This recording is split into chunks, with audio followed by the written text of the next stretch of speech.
Michelle Ding, Lead AP Specialist, and Danella Laura, AP Specialist. Thank you for joining the ASC Accounts Payable Info Session. During today's sessions, Danella Laura will cover purchasing cards, Michelle Dean will discuss travel and vendor vetting, and I will present the check request. So we have recently introduced several checklists to improve the AP submission process. The goal of this info session and those to come is to provide clearly on information needed and address frequently asked questions. For today's session, we will cover a topic and then open up for 5 minutes of general questions and discussion after each topic. If you're unable to use your microphone, feel free to type your questions in the chat. For any specific questions unrelated to purchasing cards, travel, vendor vetting, and check requests, please email us directly. If we're unable to answer your question during the session, we'll follow up with through email afterwards.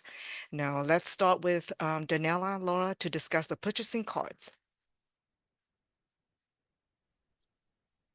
All right. Hello, everyone. In this section, we will be going over the billing cycle, the P-card checklist, business purpose, IT authorization, and then I'll have a few friendly reminders at the very end. So starting off with our billing cycle, the billing cycle was created a few months back and emailed out to all cardholders. If you didn't receive it or aren't able to locate it, it can be found on our ASC website under financial forms. If you're a cardholder, you're responsible for submitting your expense statement by the 10th of every month. If the 10th falls on the weekend, then it's due that upcoming Monday. So for example, focusing in on the month of March, we see that the billing cycle runs from March 1st to March 31st. So these expenses would need to be reconciled and should be submitted to us by April 10th.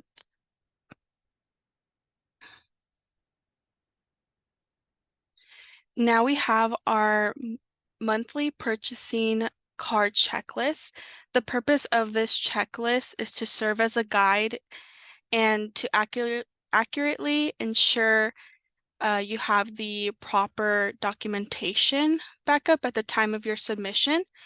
This checklist can be found on our ASC website under financial forms as well. So I'll be going over the checklist briefly, but a detailed breakdown can be found here on the right. So starting off, every transaction should be coded with the project and object code. Every transaction should have an itemized receipt that matches the total charge on your statement. And the next few vary by purchase. So you will need an IT authorization number if you're making any sort of tech-related purchases, and I'll be going into what falls under this category in the next few slides. An approved hospitality form is needed for any hospitality expenses. A few include a food purchase, promotional items, gifts, or awards. There is a further breakdown linked here on our P-card checklist where it provides you a full list of what falls under hospitality. I just named these few because it's what we kind of see more frequently on the P-card statements that we receive. You also need a travel authorization number or pre-approved travel requests for any travel-related purchases, and Michelle will be going into this a little bit more during her section. A member justification form is needed for any sort of club, society, or organization purchase in regards to like professional development. And lastly, you should make sure both the cardholder and approver have signed off on your Wells Fargo statement. So once you kind of go through all these steps, you as the cardholder or the delegate will then sign off on the checklist right here. You'll date it, and you'll attach this checklist to the front of your Wells Fargo statement. From there, you'll submit to either Business Financial Services or your grant administrator for processing if you have one. So now moving into business purpose. So the business purpose is the section where you will state the reason for your purchase. So when coding your transaction in Wells Fargo, you should provide a detailed description of what your purchase is for. I included a chart of a few examples that include an unacceptable version and detailed version of a business purpose. So focusing on one of these, let's say you go on lunch with a donor, a detailed version of the business purpose would include or state the name of the person and as well as state why the lunch occurred. So here in this case would be lunch with the donor, Barb Clark, to discuss giving opportunities in support of building the campaign. And as a cardholder or delegate, you need to ensure a third-party person is able to understand the reasoning for your purchase, which is why providing a detailed business purpose is important. And again, these slides will be emailed to all of you after the presentation, so you'll be able to have access to this chart for future reference. So now moving into IT authorizations. So IT authorizations are required if a product fits into any of these listed categories, as well if the item requires user interaction, involves creating, converting, transferring, duplicating data, or information. So when making an IT purchase, you need pre-approval before charging the expense on a P card. So once that request is submitted, you'll receive an RITM number, which is a placeholder number. And I also included a link here where you're able to click, once you receive a copy of the slides, you're able to click on it and it'll give you a step-by-step on how to submit an IT authorization if, as reference. So, oh, sorry. So you receive an RITM number. So this is a temporary number. So at this point, you shouldn't make that purchase on your P card. You should wait until you're issued out an IT authorization number in this format. So it'll be IT, the fiscal year, dash, and then a numbers after. So once you receive this formatted number, you then are able to make the charge on your P card. And so once you receive the pre-approval, you want to make sure you include the IT number on your business purpose section, as well as including the email with the IT approval, which you'll get an email directly from IT just stating that your purchase or your item is approved to be processed. So as reference, here are some items that are already pre-approved technology, which means you don't need an IT authorization. So that includes cables, adapters, removable storage, or other miscellaneous technology consumables. Again, these slides will be shared for reference for all this information. Okay. So now moving into a few friendly reminders. Please make sure you are signed up for Amazon Business. So Amazon Business guidelines and regulations were set by CSUF, Contracts and Procurement.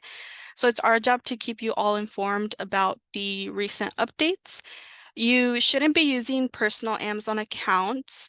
All purchases should be shipped to campus, shipping and receiving. And if you have any issues or concerns with signing up with Amazon Business, you can reach out to you can please contact ebusiness@fullerton.edu and they'll help you out with signing up on the platform. And then just as a reminder, there's no blanket hospitality forms. You shouldn't be submitting a blanket hospitality form, and just make sure you are using the most updated form, which is here to the right. And this should be the version that was revised in February of 2025. That is the end of this section. Any questions?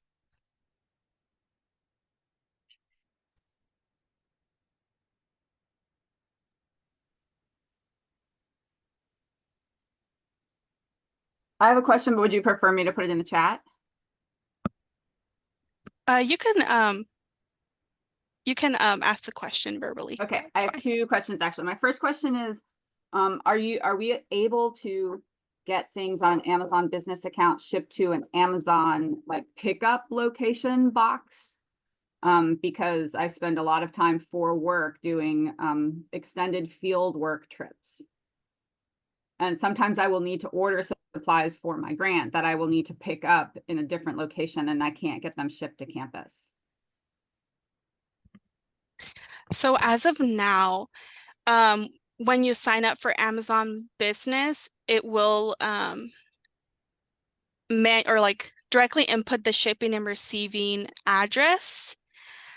Um, I'm not completely sure whether you're able to make that address adjustment. That would be something that I would be able to contact eBusiness for you and then give you a response at a later time.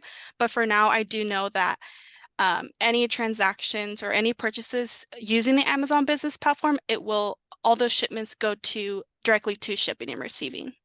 Okay, yeah, because that's going to be a problem because I spend months away from campus in the summer Mhm. doing grant work in a different location, and getting things shipped to campus would mean that I am completely unable to purchase anything for my legitimate grant work for months. Okay. Yeah, I'll get back to you on I'll reach out to camp or eBusiness and then provide you with an update on the address. Question. We have a remote facility that does not ship things to campus. We're a legitimate facility, Desert Studies Center. We don't do stuff on campus. We need to have stuff shipped out to the Desert Studies Center.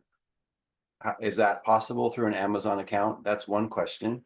Second question, why are scientific instruments globally have to be approved by IT if they have nothing to do with IT and communication with students, which is what the IT form is for?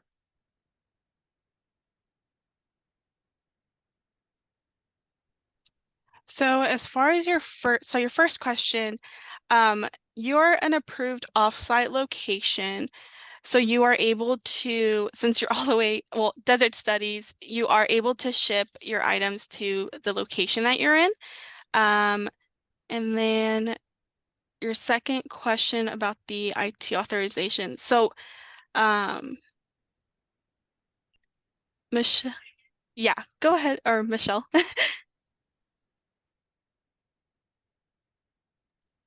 Hi there. So with the IT authorization, it's a very specific, basically anything that transmits, converts, records information and transmits it.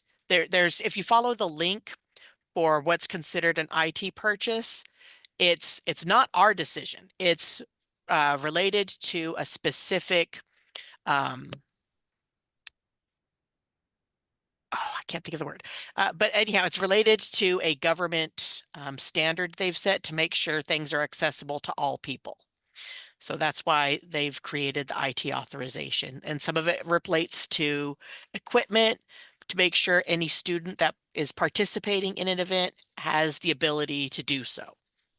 But if it's scientific research equipment that has nothing to do with student access, Well, why? it's not just student access, it's students and then also any faculty or staff. And if it's not, some of them go very quickly. Like if you say, we don't need this is only to be used by myself and one other person, the approval goes through pretty quickly. It's basically something that the IT department has to make the decision on. We don't get to make the decision. But is there a way to get an exemption that doesn't have a scientific instrument is a very broad category that can encompass lots of different things that don't ever involve human contact, that don't ever where accessibility wouldn't even be an issue. Um, Yeah, is like I can go over the IT authorization requirements with you off the meeting if you would like, Yeah, I've looked through them already, but it's just a question why it's part of the checklist. That's okay. because it's required for us. That's the short answer. Got it. Thank you. Any more questions? I believe Stacy had her hand up. Yeah. Hi, Laura, Daniela. Hi. So the P card is an alternative purchasing method to using the check request and or the purchase order, correct? So those are the three methods, or Yes, that's excuse correct. me, we can still use purchase orders for things that are appropriate for purchase orders. Yes. This Okay, is, yeah. It's another kind of stream of like payment is, yeah. thanks.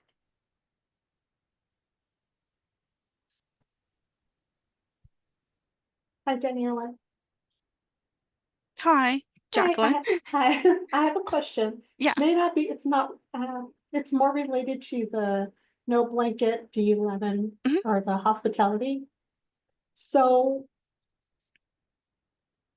we were told, or DPS said that we could do a blanket DPS, so it could be added into the chargeback or like flyers. I'm in the Career Center, so we do a lot of events. Mhm. And they recommended that we do create two POs, but that would require like a blanket hospitality, right? One for fall and one for spring. So in terms of well, the blanket hospitality forms, that's when you're making like a charge on the P card. So let's just say, do you make a lot for your event on like charges on the P card for your event? Yes.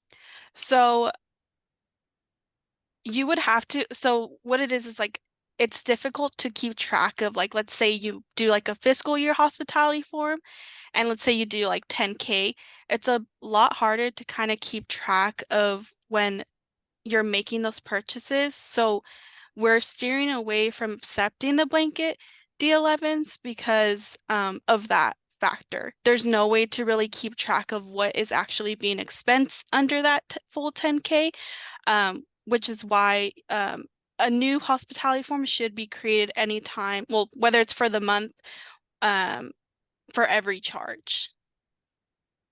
Okay. I see. Thank you. Mhm. Okay, Daniela, that ends our 5 minutes.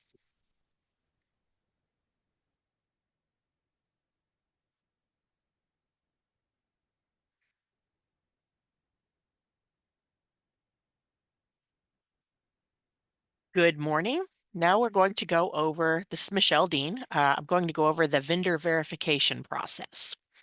The whole reason we do the vendor verification process is because a university audit determined that the university and its affiliates needed a verification process prior to making payments to individuals, companies, educational institutes, organizations, government offices, etc.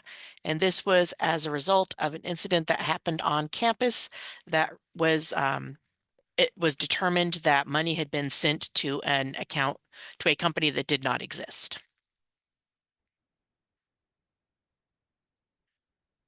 Why it's important. It's an important aspect to make sure we are confirming it's a legitimate payment that we can make, and also to make sure that the payment actually is received by the intended party. The items that are needed for the verification process vary depending on the type of payment. So for a reimbursement or a travel reimbursement, we need to make sure we have the traveler's email address so that we can confirm their mailing address and make sure that their payment actually gets to them for the reimbursement. If it's an honorarium, we will need a W-9 and an email address. For a stipend, we need a W-9 and an email address. And then for any invoices we receive for independent contractors, service agreements, companies in general, we will need a W-9 and an email address. And the email address is necessary because we have to send an email to the company and have something in writing to confirm their mailing address.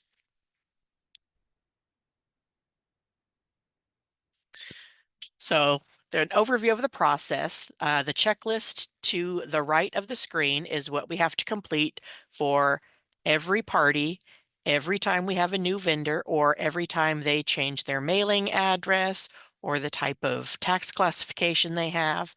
So what we basically do is if a W-9 has been provided, we have to run that information through different aspects. I believe I go into further detail on the next slide. Can you? Thank you. So we verify the mailing address by email. We check their social security number or their tax ID number on the website, the IRS website, to make sure that that number matches up with that person or entity. And then if it's a person, we also run that information. We look up the company on Duns and Bradstreet, the Better Business Bureau. We check their company website, and then let's say it's an independent contractor, so they might not have a Duns and Bradstreet or a Better Business Bureau account. So then we'll look at other websites to see maybe if they're listed somewhere. So if they're known as a writer, we might check Goodreads or we might check LinkedIn. There's different aspects we'll look at to try to verify the legitimacy of the request.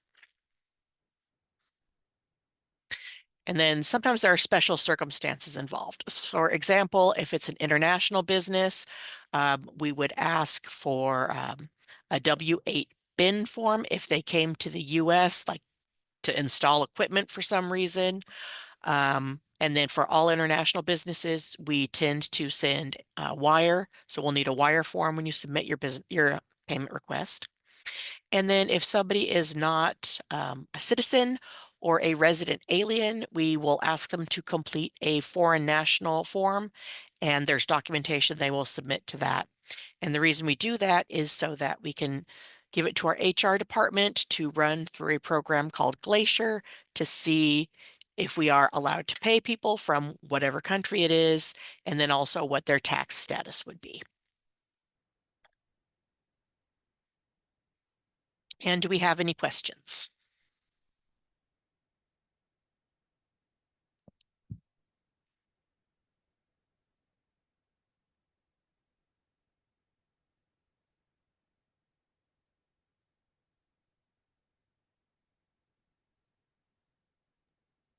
All right, I don't think we have any questions, so I'll go ahead and move forward to the next.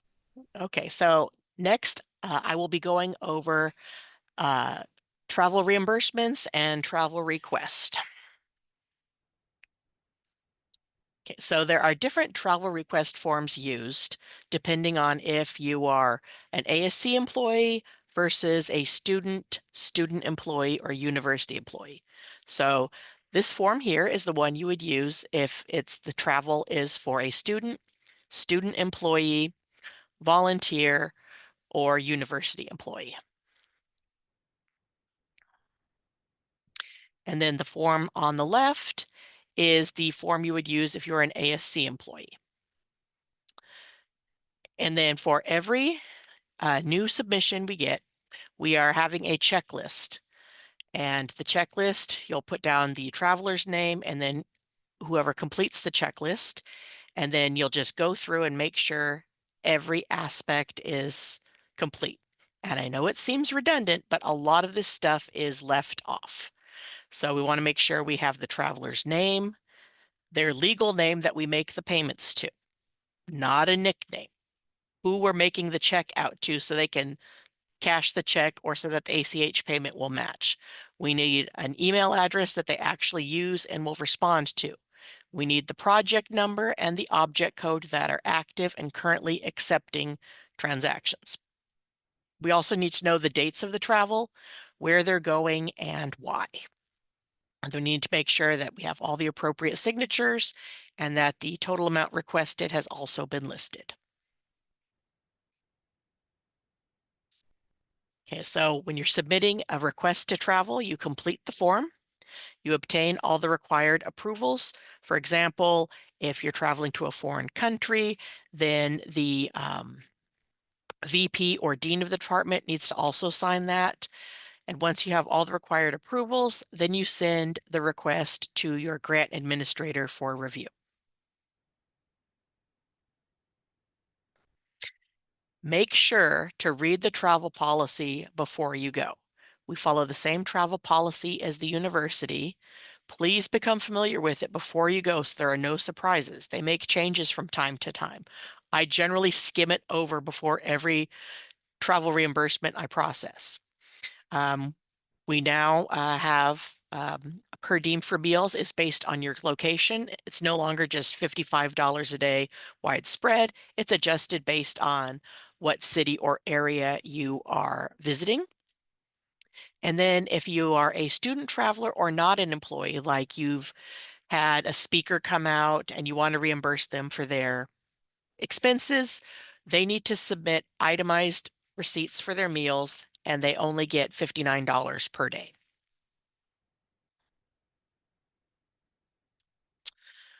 And then when you're turning in your travel reimbursement checklist, we have a stacking order to make it a lot faster because they kind of come in. If we have some organization to it, things will go much quicker.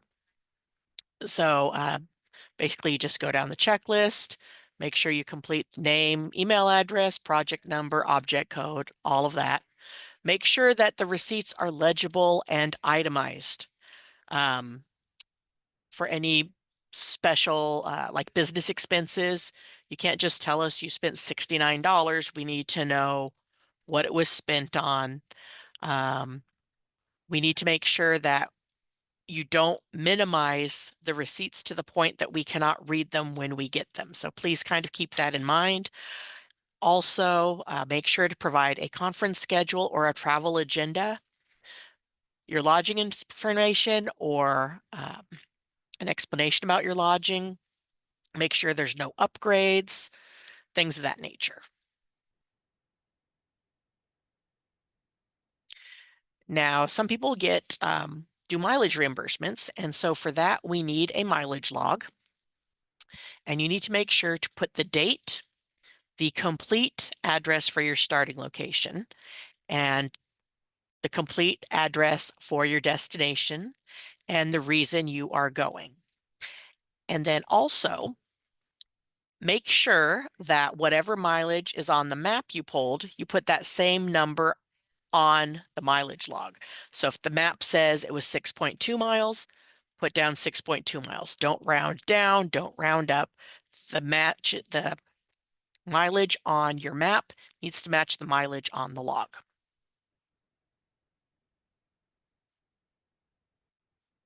Okay, so we also have a checklist for that. Just make sure to complete it all. Make sure to provide maps. Make sure that the map shows the shortest distance between the locations. Allowable miles for reimbursement may differ from the actual miles of the traveler. And that's because we follow the mileage on the university's travel policy.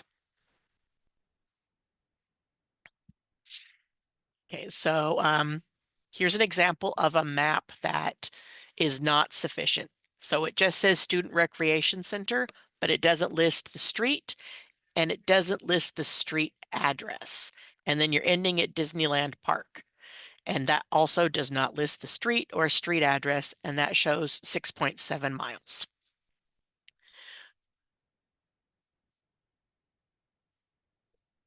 Then on our next slide, it lists the complete addresses, 800 North State College, and then the address for Disneyland, which is 1313 Disneyland Drive. And if you'll notice, by using complete addresses, you actually end up with higher mileage than the original map.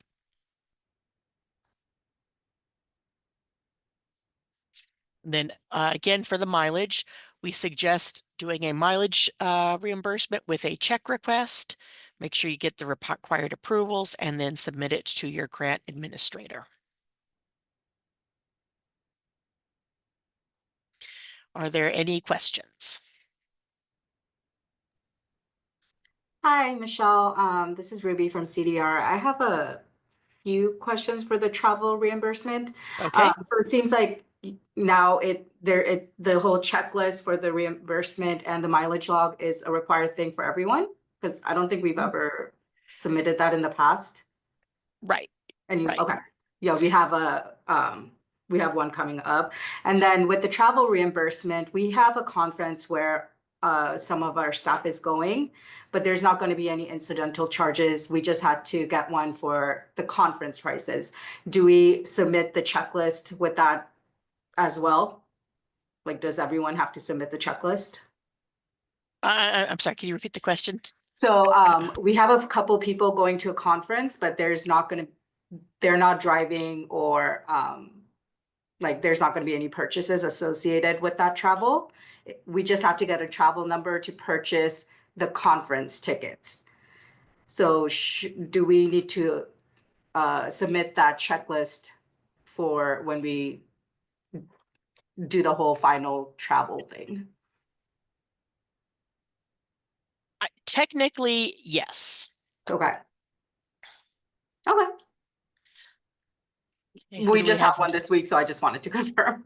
Yeah, you guys are usually pretty good about it, but Okay. basically the reason we had to create the checklist is Uh-huh. we have so many incomplete requests that I Okay. end up spending about a third of every day sending stuff back and writing down what's required. Got And it. that kind of takes the focus off actually paying everybody like they would like to be paid. Understood. Okay, thank you. You're welcome. Hi, yeah, question. If I live about an hour closer to the Desert Studies Center, which is where I'm based, do I have to put in my travel based from Fullerton if I leave from home? No, it's based on your usual work location. But if my usual work location is Fullerton, then I have Mhm. to do that. So I have to drive all the way home back to campus before I can, how does that work? As noted in the travel claim, uh, the guidelines state that we have to use the closest distance for reimbursable purposes, and sometimes it's not the same as what your actual miles were traveled. So if I put my mileage from the actual work, it will end up costing us more because I would be, that seems So like sometimes. okay. Thank you.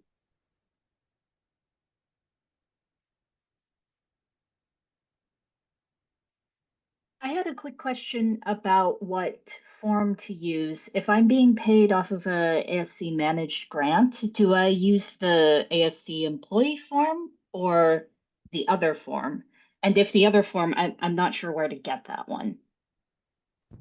I will send out a link for the university expense form. Okay. But yeah, if your paycheck is paid by the university, even though you're Uh-huh. traveling on ASC funds, you use the university form. Okay, got it. And that's specifically because they have more listings for signatures, because oftentimes the different departments and divisions require more signatures than we do, and we need to have the space for them. Okay, and how would I know what authorization I need for travel if I'm working off of a grant that's not, managed by my department, off of an ASC grant? Is it So exactly the same as any other travel?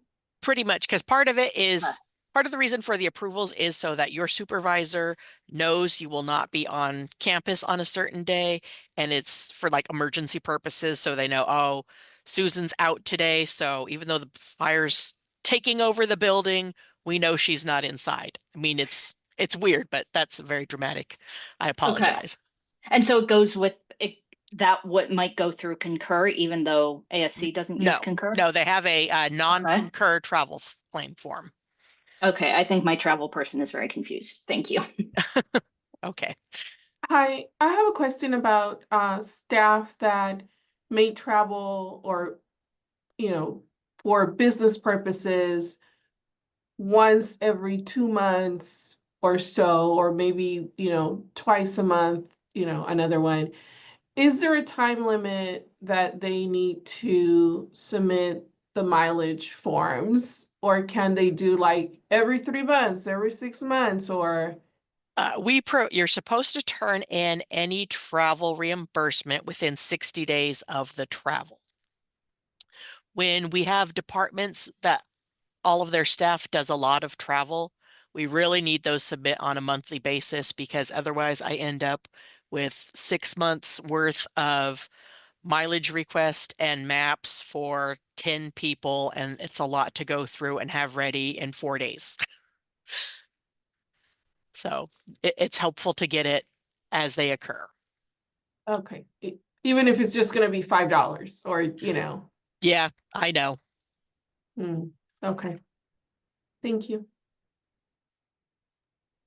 All right, we are out of time for the questions, but we will be downloading the chat. So if we don't get to your question, we will email you guys out, or we'll email you personally with the response to your question. Okay, and now we're going to introduce Mylea Zhang to go over the check request process. Okay, so I will be presenting the check request overview and procedure. So the purpose of check requests is to request payment for financial purposes, to authorize payment for goods and service received, to process one-time or irregular payment, and for reimbursement for expenses. The required documentation are as follow: the completed and signed by authorized signer check request form and the completed check request checklist with box pertaining to the check request are checked off. Purchase order, if applicable. Purchase order serve as an official document to initiate the procurement of goods. Purchase order are used for reimbursement to CSUF and is to purchase goods from vendor. Also need legible and itemized receipt for goods and service. Receipt for reimbursements must include proof of payment. All new vendor must submit a W-9 form. While CSUF may already have the vendor in their system, ASC operate with a different accounts payable system requiring a W-9 for vendor vetting processing. If the vendor payee has not completed a W-9 form, the ASC W-9 form is available via a link on the check request form that I will show you later, and can also be found on ASC website under the financial form section. Any other relevant documents such as IT authorizations that Daniela mentioned earlier for purchase of computer items, competitive bid form for purchases that are over 5,000. Could be the hospitality justification form of if you are buying food. So here is an example and an acceptable. Can we go back to that one slide? Yes. So example of an acceptable receipt is this type of receipt here. It's legible. It is itemized receipt. It shows what's being purchased there. And it also shows proof of payment. It's showing the last 4 digit of the credit card that's being paid for. So this is one example of it.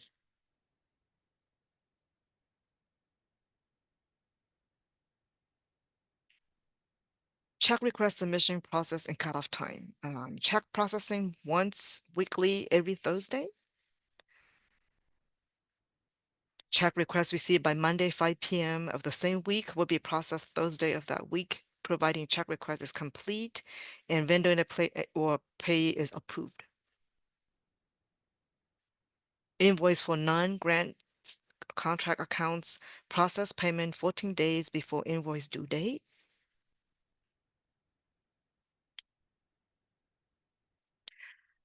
Submit completed check request to your assigned sponsor administrator or campus program administrator.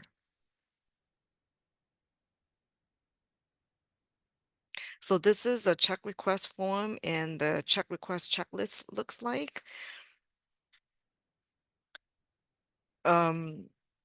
Make sure that the check request form is completed in all fields and signed by designated approval. See the highlighted item here on the check request that need to be completed. Next to the check request is the check request checklist. Make sure that all items on the check request checklist pertaining to the check request should be checked off. The purpose of the checklist is to ensure that every part of the check request is fully completed. And on the check request, if you can look up on the top right corner of there, if the payee or vendor does not have a W-9, you can click on that link. It'll take you to ASC website to get the W-9 form.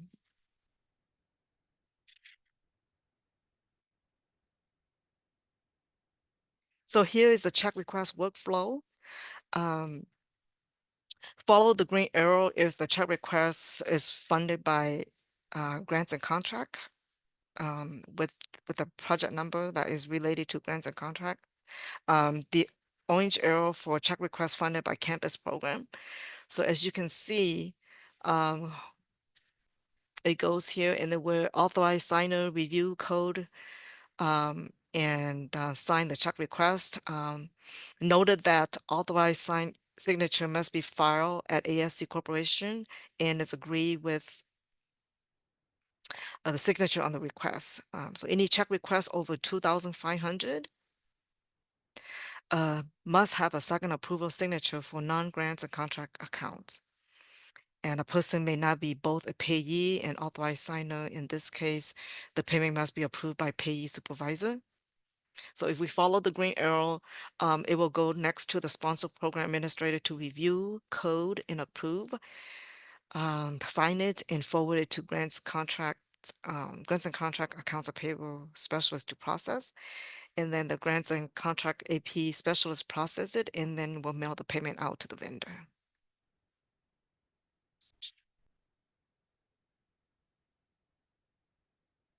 So reason why check requests may be returned. It's returned because of lack of required documentation, such as hospitality justification form, also known as the D11, is not there. Approved IT authorization number is missing.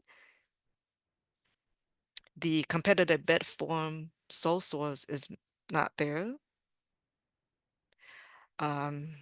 Other missing documentations are like the itemized receipts. Receipt with proof of payment, there's no receipt for that.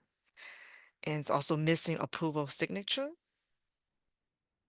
Incorrect coding, such as incorrect coding for project number in our object codes. Use or close project number and use project number with negative balances. And it's also missing approval signature. Any question? What are the rush fees? The rush fee is $35.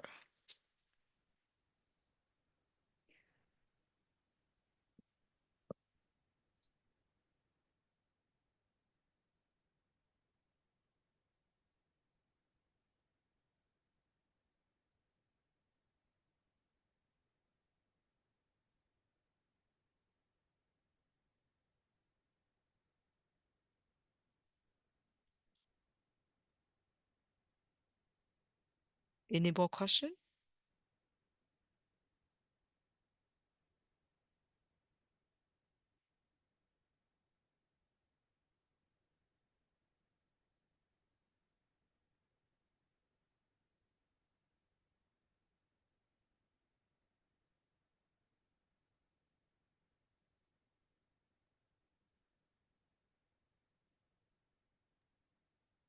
Okay, if not, then here is our contact information, your email that you can email us and we can respond to your question. And then just as reference, we are going through the chat, but I know there's a lot of back and forth. So if we don't get to your question, we will compile all the questions in the chat and send that as one PDF document. Since I know a lot of you guys are kind of submitting the same question, we'll submit that FAQ and send that over with a copy of the slides as well at the end of our presentation.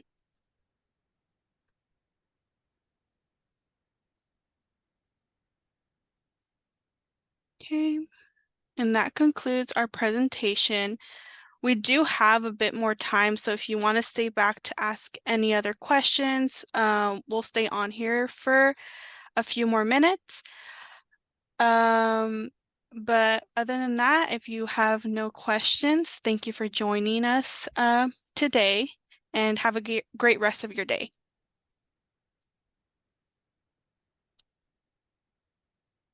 Bye-bye. Thank you, everybody. Hello, I had a quick question, if that's okay. Oh. It was related to the IT authorization section earlier, maybe for Daniela. We had some ergonomic reports done through EHS, and I was wondering, since I had messaged IT, like basically about needing an authorization to purchase this IT equipment that the ergonomic report recommended, they said that we didn't need an IT authorization number, but I'm wondering, should I attach that email, that correspondence to what we're submitting? Yeah, so I would definitely attach any backup just so on our end we know, okay, it was clarified with IT and they said that an IT authorization wasn't needed for your purchase. Okay. So just include all backup documentation when it comes to like an IT equipment related Yeah. purchase. Thank you so much. You're welcome. Thank you guys for everything as well. You're welcome. Have a good day.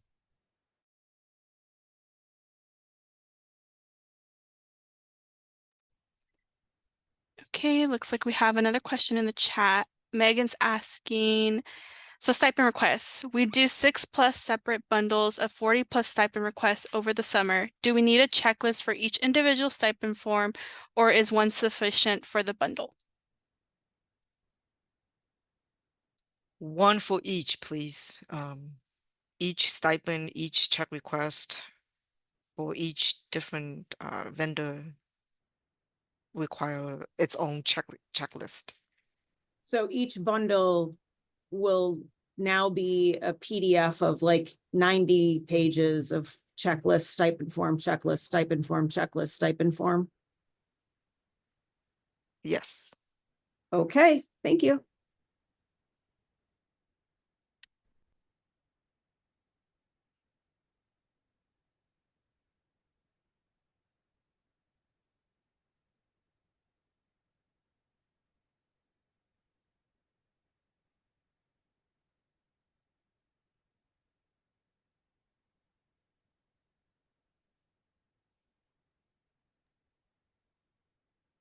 Daniela, I have a question. Or maybe mainly, or Michelle can answer. Will the cardholder ever be able to do the reconciliation within the Wells Fargo platform? Because I think there's an option there where you could do reconciliation through there and all of that. So as of now, we are still kind of going through the whole process. So you'll go in, the only thing you're really doing in Wells Fargo is the coding, the putting in the business purpose. And the reason why we're not able to do the reconciliation process in Wells Fargo is because on our end as administrators, we're not able to really view any of your guys' screens. So it's more of like I know there's an option like card holders have told me like, oh, you can upload the receipt on there, but we're not able to view that on our end. It's more of like a keep kind of like a keep a place where you're able to put the receipt so you don't have to like hold it on to for like a month. But as of now, we're still following the old process. Okay. Like printing the statement, compiling the receipts. Yeah. But if we do make any changes, we will or updates, we'll inform you all.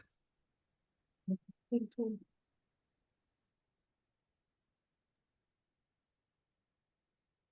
So I have a question. So do you know on the Wells Fargo, if we save them, the receipts on there, if we can print them out when we print the report? Do you know that? I believe when you save them, I don't know exactly if like you're able to just select it and then it prints it with the Wells Fargo report. I think it's more of like a PDF attachment. You click on it, then you can print it.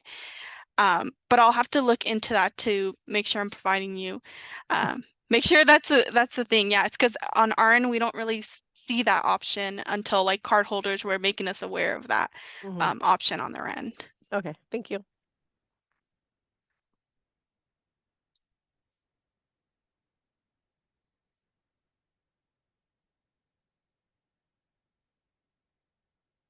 All right, we'll be on here for a few more minutes. Any more questions?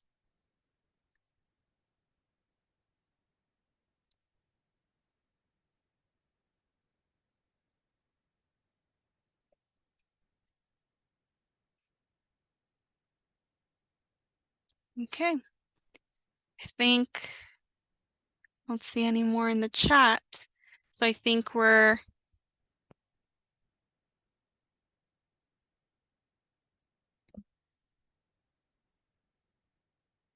right. Guess no more questions. All right. So again, thank you all for joining.